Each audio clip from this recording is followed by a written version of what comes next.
ಕಡ್ಲೆಬೇಳೆ ಮತ್ತು ಉದ್ದಿನಬೇಳೆ,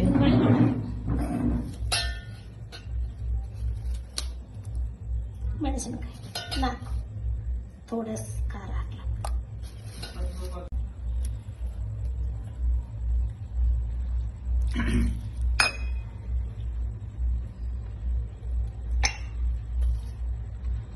ಕೊತ್ತಂಬರಿ ಮತ್ತೆ ಉಪ್ಪು ಒಂದು ಚಮಚ, ಜೀರಿಗೆ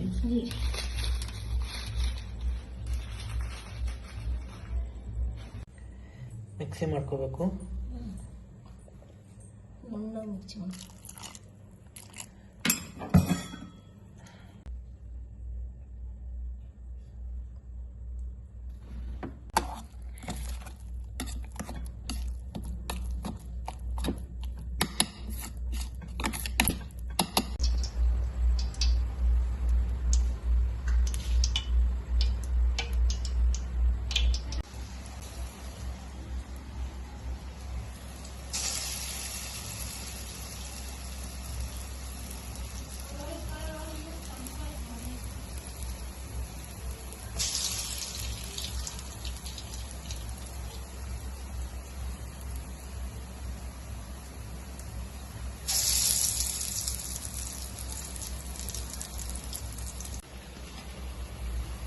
ब्राउन कलर आता है मस्त पकना।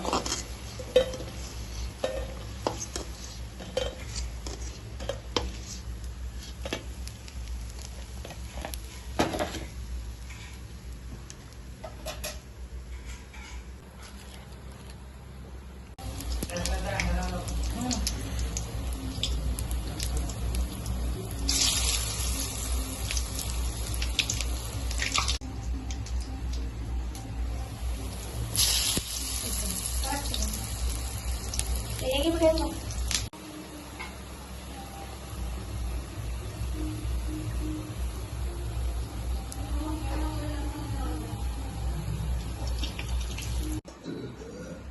Yo.